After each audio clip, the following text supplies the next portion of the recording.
चलिए, तो हम समांतर श्रेणी का हम पढ़ाने जा रहे हैं चैप्टर नंबर 5, जो कि बहुत ही इम्पोर्टेंट क्वेश्चन आपको इसमें से कराया जाएगा। ठीक है, तो पहला क्वेश्चन आपका है, किसी समांतर श्रेणी का प्रथम 8 जो माने प्रथम पद 8 है, यनवा पद 33 है तथा प्रथम यन पदों का योगफल 123 है, तब डी का मान ज्ञात कीजिए। ठीक है, यहाँ पे हमें डी का मान ज्ञात करना है।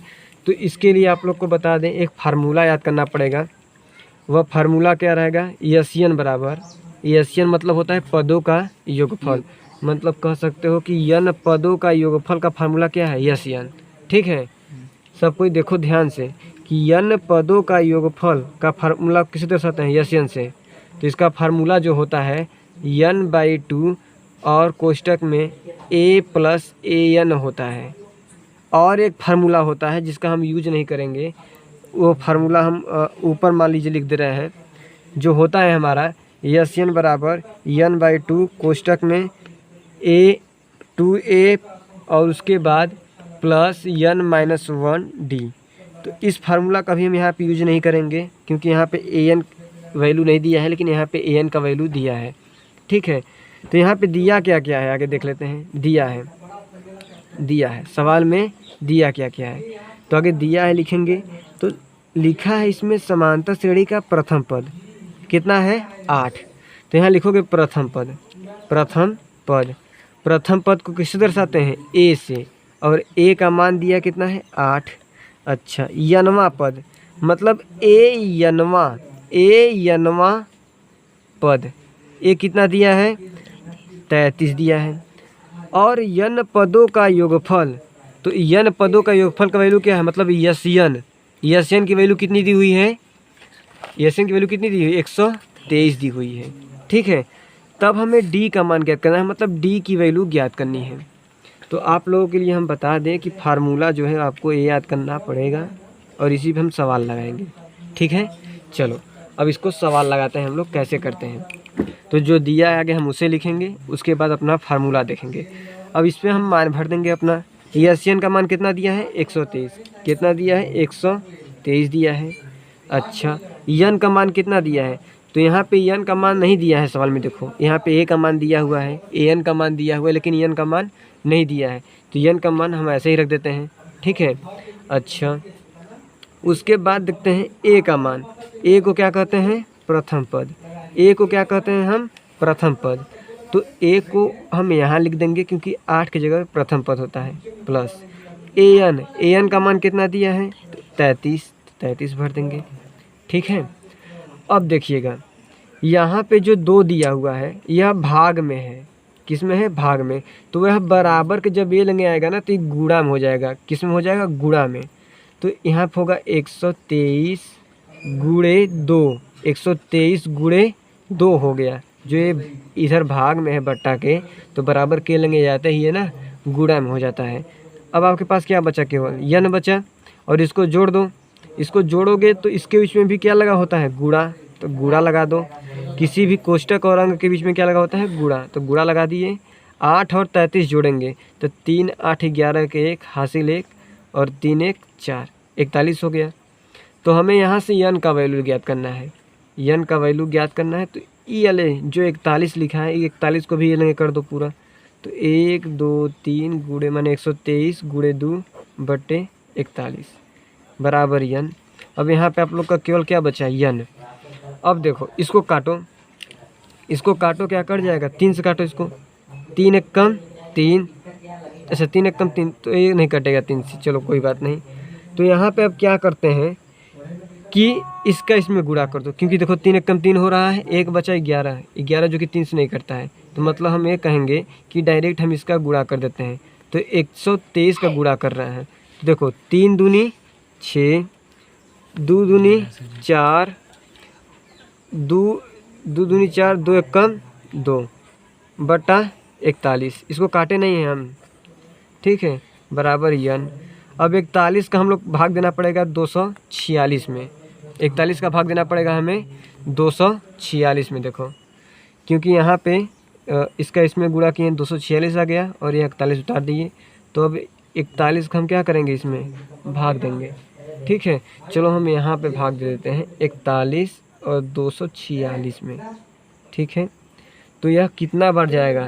तो लगभग अगर हम बात कहें तो आप लोग देख सकते हैं, अगर हम 5 बार ले जाते हैं तो 5 एकम 5, 4 पाँचे 20, 205 बार, 205 बार आराम से, मतलब अगर कहा जाए 5 बार में तो चला जाएगा। ठीक है, तो यहाँ पे क्या बचेगा आपका? 246 में से 5 घटाना है, 6 बार ठीक है, कितना बार में? 6 बार में। ठीक है, वो भी ट्राई कर लेते हैं। तो यहाँ 6 बार में कट रहा है, वो भी देख लेते हैं, क्योंकि 41 6 के 6 एकम 6 और 6 चौके 24, 6 चौके 24। तो दोस्तों यहाँ पे आप लोग देख सकते हैं पूरा का पूरा 246 बार में कट जा रहा है, 246 बार में कट जा रहा है। चलो, तो 6 बार में क्या हुआ? कट गया। तो यहाँ यन की वैल्यू कितनी आ गई? 6। यन की वैल्यू कितनी आ गई? 6। लेकिन हमें यन का वैल्यू नहीं ज्ञात करना है, हमें यहाँ पे डी का मान ज्ञात करना है। ठीक है, तो डी का मान ज्ञात करने के लिए ना हमारे पास देखो, हमें क्या बोला है? डी का मान ज्ञात करना है। तो यन का मान दिया है। ठीक है, तो देखो ए यनवा पद बोला था सवाल में, यनवा पद 33 है, यनवा पद 33 है, मतलब कि ए यन की जगह पे कितना आ गया? 6। ए 6, और ए 6 का फार्मूला आप लोग को पता है, होता है कितना? इसका होता है ए प्लस 5d। यही पढ़ाए थे आप लोग को कि अगर यहाँ पे ए 7 है तो ए प्लस 6d होगा। अगर यहाँ पे 8 रहता है मान लेते हैं, तो यहाँ पर अगर हम 8 रखते हैं, 8 ना, तो यहाँ पे क्या होगा? ए प्लस 7d, मतलब यहाँ से एक कम कर देगा, यहाँ से एक कम कर देगा, लेकिन ए हमेशा रहेगा हर जगह, यही बताए थे। तो चलो अब यहाँ पे क्या करते हैं कि ए का मान रखते हैं और यहाँ पे 5 का मान रखते हैं, क्योंकि इसका मान दिया हुआ है आपको किताब में, इसका मान दिया हुआ है, मतलब कह सकते हो कि ए 6 का मान तो दिया ही हुआ है इसमें, क्योंकि ए यनवा पद 33 है। यनवा पद कितना है? 33। तो ए यन की जगह पे, यन की जगह पे क्या रखे हो? 6। तो ए यनवा की जगह पे हम क्या रखेंगे? 33 को रखेंगे। तो यहाँ हो जाएगा 33, और ए की जगह पे क्या रखे हो? तो ए की जगह पे देखो ए का मान 8 है, प्लस 5 है, यह है तुम्हारा डी है, यह है। तो यहाँ से देखो भैया ये प्लस में 8 छुपा है, बराबर के जब ए लगे आएगा ना तो ये किस में होगा? माइनस में होगा। तो 33 माइनस 8 हो जाएगा ये। ठीक है, अब बचा तुम्हारे पास 5d। क्या बचा? 5d। 3 में से, तो 3 में से 5 में 13 में से, इसा देख लो, मान लेते हैं हासिल 33, तो 13 में से 8 गया, बचा तुम्हारे पास 5, यहाँ बचा 2, 25। अब देखिए यहाँ पे जो है गुणा में है 5 और D, A B C D और अंक के बीच में क्या होता है? गुणा होता है। तो गुणा है तो बराबर के जब ए लगे आएगा ये, तो ये 5 हो जाएगा भाग में, बराबर के लगे भाग में हो जाता है, तो डी बचा। ठीक है, तो यहाँ से 5 एक कम 5, पहाड़ा पढ़ लो, पहाड़ा पढ़ते हैं तो 5 पचे 25, कट गया 5 के पहाड़ा से। तो यहाँ से तुमको क्या मिल गया? 5/1 बराबर डी। तो ये जो 1 होता है नीचे, इसका कोई मतलब नहीं होता है, मतलब किसी भी संख्या के नीचे अगर 1 है तो उसका ऊपर वाला ही मान होता है। तो यहाँ से ही होगा कि डी का वैल्यू कितना निकल गया है आपके पास? 5। क्या निकल गया है? 5। डी का वैल्यू कितना निकल गया है आपका? 5 आ गया। ठीक है, ऐसे करोगे तो जाके ये सवाल तुम्हारा होगा, और यह 2023 में पूछा गया है क्वेश्चन, 2023 का ये पूछा हुआ क्वेश्चन है। ठीक है, चलिए अब दूसरा क्वेश्चन देखते हैं, यह भी इम्पोर्टेंट है। क्या लिखा हुआ है? समांतर श्रेणी x-7 और ये लगा हुआ है कॉमा, x-2 फिर लगा हुआ है कॉमा, x+3 और फिर बोला है इतने का 10वां पद है, 10वां पद है।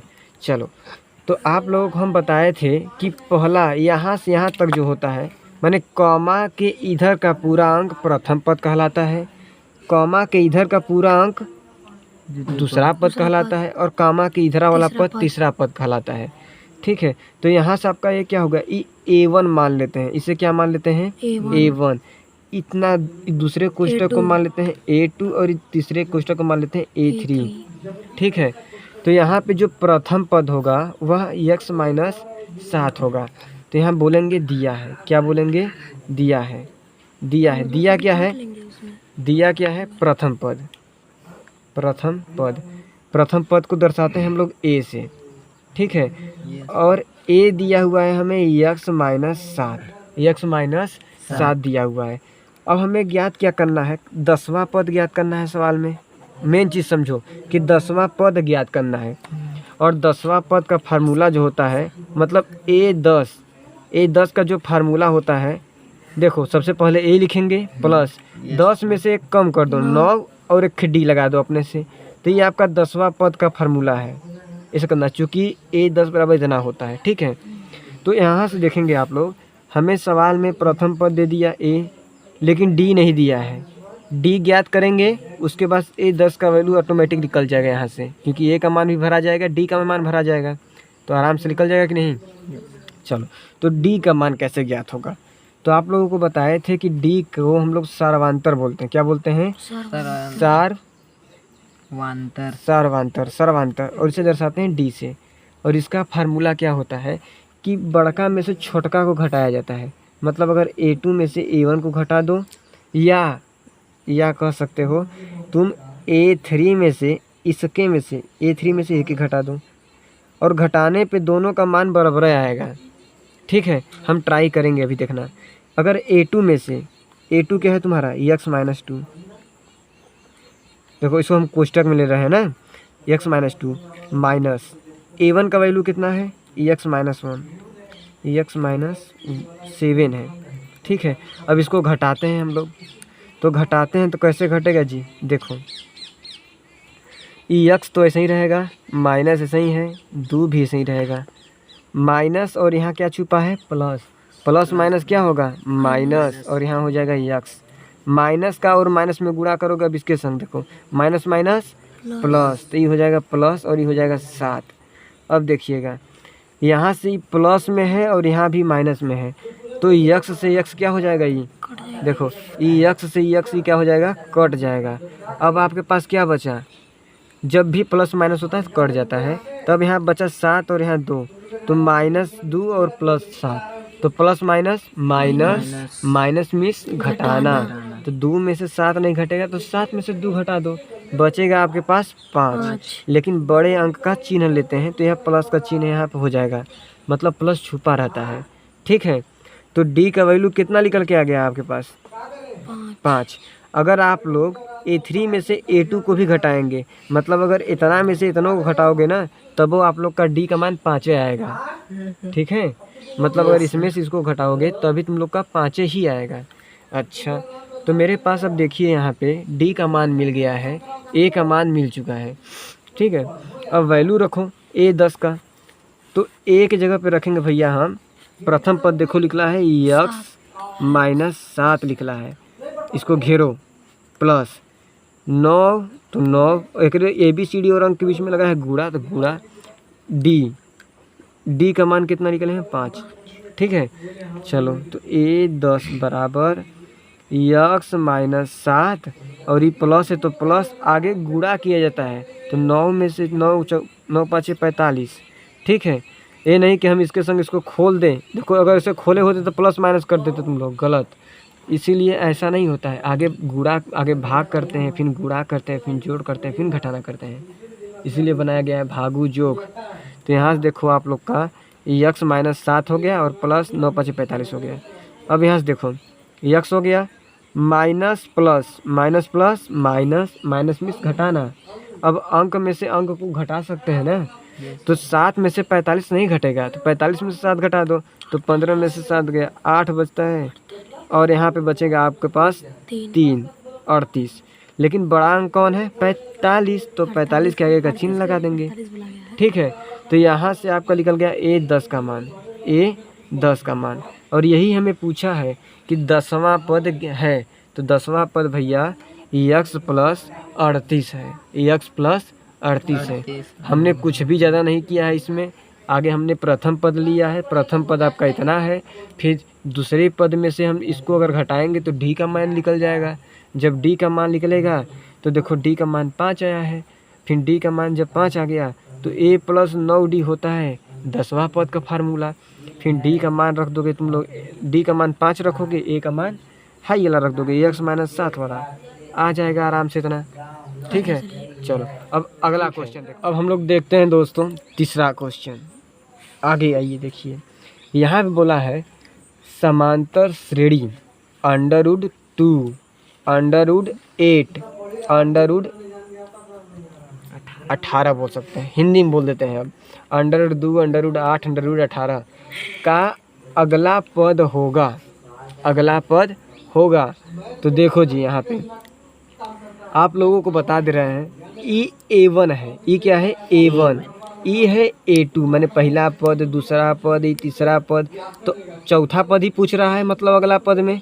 और चौथा पद के लिए हमारा मान नहीं दिया है, देखो दशमलव लगाए मतलब ई लगाए हैं। ए चौथा का मान ही नहीं दिया है, ठीक है।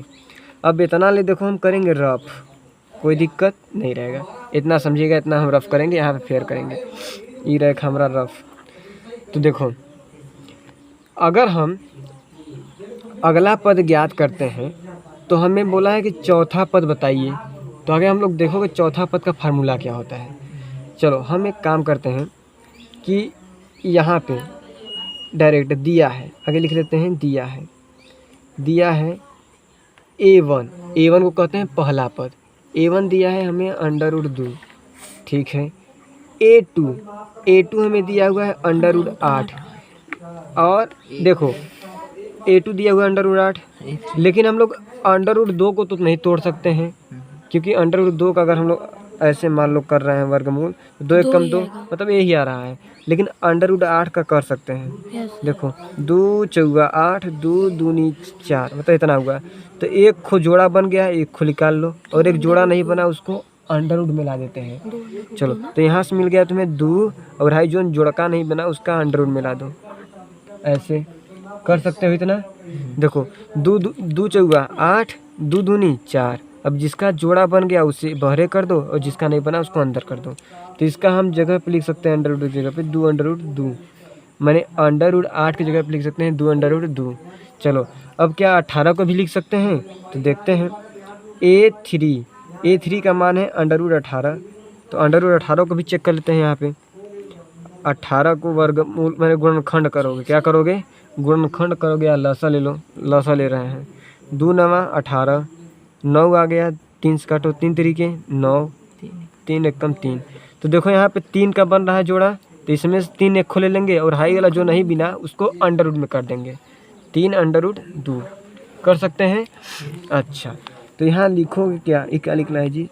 3 √2, 3 √2 हो गया।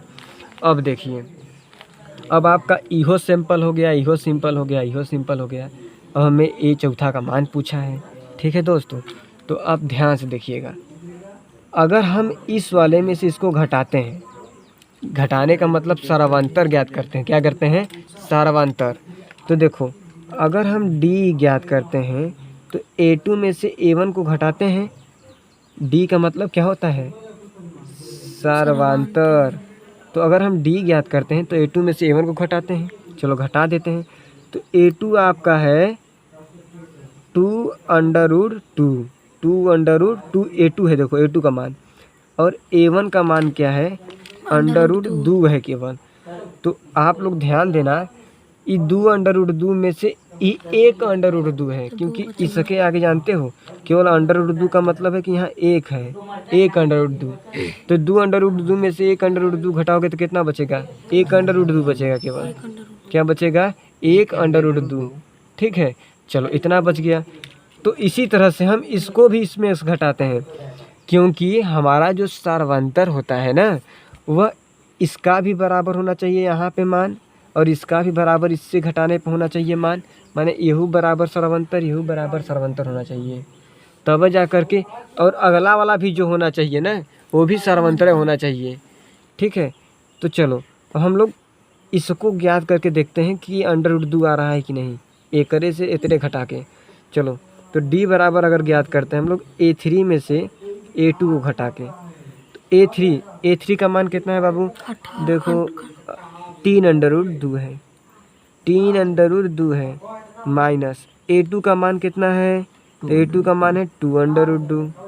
चलो तो 3 √2 में से 2 √2 घटा दोगे तो 3 में से 2 गया, कितना बचा? 1 ना।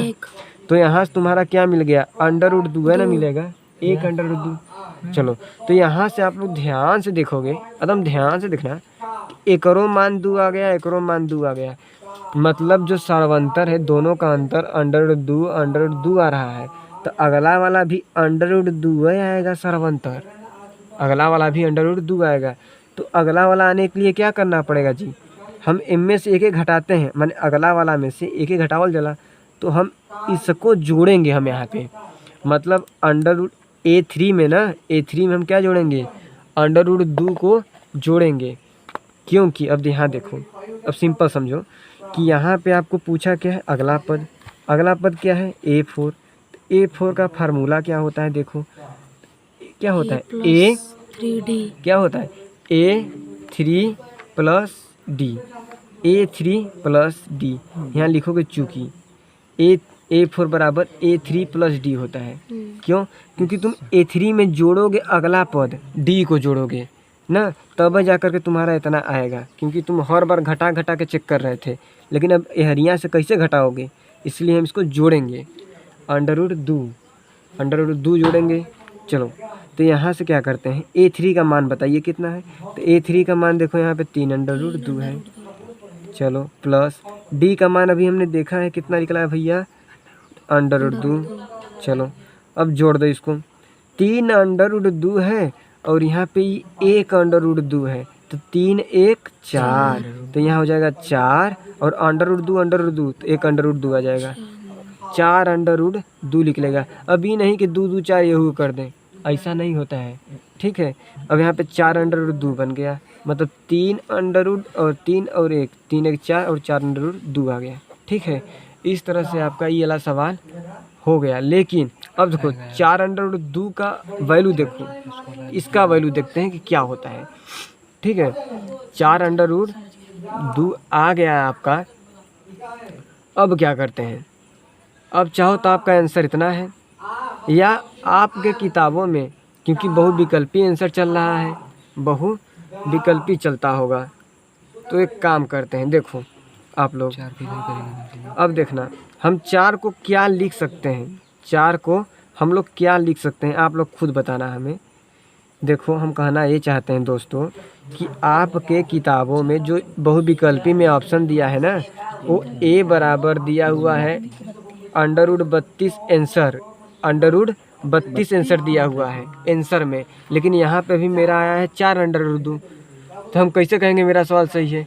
लेकिन देखो कैसे सही है, यहाँ पे क्या 4 को हम लोग अंडर रूट 2, अच्छा ऐसे कर दो, अंडर रूट 2 कर दो, और हम लोग इसको 2 कर सकते हैं, मतलब ई कर दो, 1 मिनट रुक जाओ, ऐसे नहीं करते हैं, ऐसे करते हैं, समझो, अंडर रूट 2 हो गया, अंडर रूट 2 हो गया, तो इसको करोगे तो कितना होगा, किसी भी अंडर रूट का अंडर रूट में गुणा करते हो तो देखो ये अंडर रूट से अंडर रूट घटता है तो 2 बचता है केवल। चलो एक बार और करोगे, अंडर रूट 2 गुणे अंडर रूट 2, तो मतलब फिर 2 बचेगा। कहने का मतलब ये है कि अंडर रूट 2 का अंडर रूट 2 में गुणा करोगे तो 2 आता है, किसी भी संख्या में कर लो, मतलब अंडर रूट 7 का अगर तुम अंडर रूट 7 में भी गुणा करोगे ना, तो ये अंडर रूट से अंडर रूट मतलब ख़त्म करता है तो केवल एक 7 बचाता है, ठीक है। तो उसी तरह देखिए यहाँ से 2 ठो लिए हैं अंडर रूट 2 तो 2 आया है, तब जब 4 ठो लेंगे तो कितना होगा, 4 आएगा। तो मतलब यहाँ पे हम क्या कर सकते हैं, यहाँ पे हम 2 under root 2 2 under root 2 2 under root 2 कर सकते हैं, और इतना का पूरा का मान कितना है, 4, 1 अंडर रूट 2 अंडर रूट 3 4, माने इतना का केवल मान 4 है, और एक आपका यहाँ खुद दिया हुआ है अंडर रूट। तो ये देखो 1 2 3 4 5, अभी सब का अंडर रूट को हम 1 अंडर रूट बनाते हैं, देखो बना दिए हाई, 1 अंडर रूट सब का एक एक एक एक एक जोड़ दिए, देखो अंडर रूट बड़का अंडर रूट बन गया। अब देखो 2 दूनी 4, 4 दूनी 8, 8 दूनी 16, 16 दूनी 32, ऐसे आ गया तुम लोग का 32। इस तरह से आप लोग का करोगे तो आंसर होगा। नहीं समझे तो समझो एक बार फिर से, हमारा जो आया है वो 4 अंडर रूट 2 आया आंसर, लेकिन हम 4 को जो है ना, हम क्या लिख सकते हैं, हम लोग 4 को 2 अंडर रूट 2 आगे ऐसे लिख सकते हैं, नहीं कि अंडर रूट 2 अंडर रूट 2, तो इसका मान केवल होगा 2, और फिर एक बार अंडर रूट 2 गुणे अंडर रूट 2 कर दो, तो इसका मान चारों का मान हो गया 2 गुणे 2, क्योंकि एक मान इतना हो गया 2, अब एक और मान इतना हो गया 2, तो कई अंडर रूट हो गया, देखो 1 2 3 4, और देखिए यहाँ 2 अंडर रूट है, तो कितना अंडर रूट हो गया, 5 अंडर रूट हो गया 2 के संगे। और सबका गुणा कर दो, अब 2 दूनी 4, 4 दूनी 8, 8 दूनी 16, 16 दूनी 32, आ गया अंडर रूट 32। इस तरह से आपका ये वाला क्वेश्चन होगा। तो इससे आप लोग बहुत ही आराम से कीजिएगा। सबसे पहले मेरा प्रथम पद यहाँ पे A1 A2 A3 मानेंगे, A4 ज्ञात करने के लिए हम इसमें जोड़ते हैं, ठीक है। तो इस तरह से आप लोग ध्यान से देखो और समझो। अब चलते हैं अगले क्वेश्चन। चलिए अब हम लोग देखते हैं एक अगला क्वेश्चन। क्या लिखा हुआ है, समांतर श्रेणी -3 कॉमा लगाया गया है, 1/2 कॉमा लगाया गया है, 2 और कॉमा कॉमा इतने का 11वां पद ज्ञात कीजिए। ए मेरा रहेगा रफ। तो आप लोग को सिंपल समझो कि सवाल अंतिम में पूछा क्या है। पूछा है इसमें 11वां पद, तो 11वां पद का फार्मूला जान जाओ। तो A प्लस होता है 10D, क्योंकि देखो 11 है तो इसमें से 1 कम करके होता है यहाँ 10। A तो हमेशा ही रहेगा, A हमेशा ही रहेगा, मतलब A वाला हो गया, और यहाँ 10 है तो 11 है तो यहाँ 10 कर दो। यही तुम्हें फार्मूला ज्ञात करना है। तो A का मान यहाँ से तुम्हें ज्ञात करना है। तो A का मान देखो यहाँ पे दिया हुआ है, क्योंकि प्रथम पद तो दिया ही है, तो यहाँ लिख दो दिया है, दिया है प्रथम पद। प्रथम पद A बराबर क्या दिया है, -3, माइनस दे दिया प्रथम पद, ये दूसरा पद है। चलो तो हमें अब ज्ञात करना है भैया D ज्ञात करने के लिए मतलब सार्वंतर। तो यहाँ लिखो सार्वंतर D। देखो सार्वंतर D कैसे ज्ञात होता है, तो इसे A2 मानो, क्योंकि ये A1 है, ये A2 है, ये A3 है। तो हम लोग अगर A2 में से A1 घटा सकते हैं तो हो जाएगा। अच्छा भैया हम यहाँ A1 भी बोल सकते हैं इसे, या A भी बोल सकते हैं, इसे A1 भी बोलते हैं प्रथम पद, और यहाँ A भी बोल सकते हैं, कोई दिक्कत नहीं है। चलिए तो A2 में से A1 को हमें घटाना है, ठीक है। चलो घटाते हैं। तो A2 क्या है, 1/2, A1 क्या है तो -3 है, लेकिन देखो यहाँ पे भी माइनस लगा है, तो ये हो जाएगा -3। मतलब A2 का वैल्यू 1/2 माइनस A1 का वैल्यू है -3। देखो माइनस माइनस दूट हो गया अब यहाँ पे, इसीलिए हम इसको कोष्टक में घेरे हैं। ऐसे आप लोग को खुला नहीं रखना है, नहीं तो सवाल गलत हो सकता है बाद में। देखो 1/2 ये गुणा में लगा है, तो माइनस माइनस प्लस, और यहाँ हो जाएगा 3। अब देखो 3 के बटा हम 1 लिख सकते हैं अपने से, और इन लोग दोनों का लसा, 2 1 कम 2, मैं 2 और 1 का लसा लेते हैं ना दोस्तों, तो देखो 2 ही आएगा सर। 2 1 कम 2, 1 कट गया, मतलब 2 आ गया लसा। जब 2 लसा आया केवल, तो क्या करते हैं, देखो जब 1 कर m में भाग देंगे, देखो 2 में 2 का भाग दिए, 1 बार गया, और 1 का कर देंगे ऊपर गुणा, 1 1 का 1 प्लस 1 का इसमें भाग देंगे, तो 1 का जब 2 में 2 गए तो 2 बार गया, और 2 को ऊपर गुणा करोगे 2 तो यहाँ 6, मतलब हो गया आपके पास 6 1 7/2। मतलब D का वैल्यू निकल गया आपके पास 7/2, ठीक है। D का वैल्यू निकल गया आपके पास 7/2। अब देखो कि जब D का वैल्यू निकल गया आपके पास 7/2 निकल गया, ठीक है। अब आगे चलते हैं कि जब 7/2 निकल गया मेरा, 7/2 निकला है जी, देख लेते हैं एक बार और। 1/2 है, एक बार फिर से देख लीजिए आप लोग। 1/2 माइनस 1/2, 1/2 प्लस 3, 2 1 कम 2, 2 में से इतना गया, 2 1 कम 2 प्लस 2 का 2 में गया, 2 1 कम 2 प्लस 2, 2 कम 2 6, 7/2, ठीक है।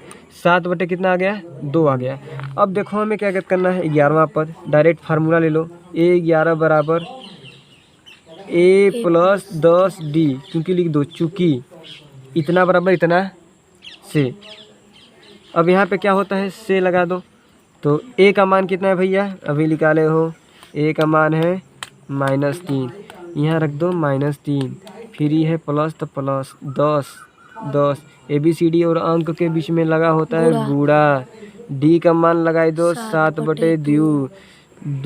अब देखो क्या करो, गुणा में ऊपर नीचे काट सकते हो, तो 2 1 कम 2, 2 5 5, मैंने 2 5 10, 2 5 10। अब देखो यहाँ पे क्या बचेगा आपके पास, -3 और ये बचा प्लस 5 7 35 गुणा कर दिए। अब देखो -3 है और यहाँ पे क्या है 35, तो प्लस माइनस माइनस माइनस में से घटाना, और 3 में से 35 नहीं घटा, 35 में से 3 घटा दो तुरंत 32। और आ जाएगा आपके पास 32। ठीक है, आ जाएगा आपके पास 32। लेकिन अब यहाँ पे ध्यान समझना, क्या बना है आपका 32 आ रहा है, 35 में से 5 में से 2 गया 3 और यहाँ 32 आ रहा है। ठीक है, ओके। तो दोस्तों एक बार आपको फिर से बताते हैं कि ये क्या क्या है। देखिए यहाँ पे माइनस जो 3 है A1 मान लिए, 1/2 को A2 मान लिए, और यहाँ पे A3 है मान लीजिए। ठीक है, अब यहाँ पे हमें फार्मूला देखो, 11वां पद ज्ञात करना था। 11वां पद के लिए फार्मूला A + 10D होता है। A का मान ज्ञात है तो हमें दिया ही है पहला पद का। D का मान ज्ञात करना है, तो D का मान ज्ञात करने के लिए क्या होता है, बड़का में से छोटका घटा दो दूसरा पद में से। देखो घटाए हैं, देखो यहाँ पे ध्यान समझिएगा। अब यहाँ पे A2 का मान जो है, A2 का मान देखना यहाँ पे, A2 का मान भैया हमारे पास है 1/2, तो 1/2 माइनस है तो माइनस है। A1 का मान देखो, A1 का मान -3 है, देखो ये माइनस रहेगा, ये वाला जो है माइनस, ये माइनस है, और A1 का भी मान क्या है तुम्हारा -3 है, और ये लग गया कोष्टक। तो देखो अब 1/2 है तो 1/2 है, माइनस का माइनस में गुणा करेगा तो होगा प्लस, और ये हो गया 3। अब हम किसी भी संख्या के नीचे 1 लिख सकते हैं, तो लिख दिए 1। क्यों किए भैया, लसा लेने में आसानी होगा। तो देखो 2 और 1 का किए, 2 और 1 का लसा लिए थे भैया, आया था 2। ठीक है भैया, अब देखो 2 का हम क्या किए, इसमें भाग दिए, क्योंकि लसा में क्या होता है, आगे हम हर का इसमें भाग देते हैं, जितना आता है उसका ऊपर हम गुणा करते हैं। तो 2 का 2 में भाग दिए, 2 1 कम 2 गया 1 बार, 1 का गुणा कर देंगे ऊपर 1 में तो आ गया 1 प्लस। अब इसका भी इसमें तुम भाग दो, 1 का 2 में भाग दोगे तो जाएगा 2 बार, 2 का करना है ऊपर गुणा किसमें, 3 में, तो जब 3 में गुणा करोगे तो 2 3 6 होगा, तो 1 और 6 जोड़ोगे तो 7 होगा, और बटा है तो बटा, और ये 2 है तो 2। तो इस तरह से D का मान निकल गया आपका 7/2। अब उसके बाद A11 का मान ज्ञात करना था, A + 10D होता है। A का मान अभी हमने देखा कि -3 था, तो -3 भरेंगे, प्लस 10 है तो 10, गुणा है तो गुणा, D का मान है 7/2, 2 5 10 होता है। तो यहाँ पे देखो 2 5 10 हो गया। ठीक है, तो -3 प्लस 5 7 कर दिए 35। अब यहाँ माइनस प्लस माइनस, माइनस में से घटाना, 3 में से ही नहीं घटल तो 35 में से के घटा दिए, अब बच गया तुम्हारे पास 32, और यही आपका A11 का मान है। तो इस तरह से आप लोग का यहाँ पे 4 सवाल आज बताया गया है। ठीक है, तो ऐसे ही अगर आपको समांतर श्रेणी का अगला वीडियो देखना है तो इस चैनल को सब्सक्राइब कर दीजिए, क्योंकि ये आप ही का चैनल है। ठीक है, और हमारे इस वीडियो को लाइक कर दीजिएगा, और कक्षा 10 वालों को शेयर भी कीजिएगा अपने दोस्तों के साथ, जिससे उनको भी कुछ भला भला हो जाए। धन्यवाद। Thank you.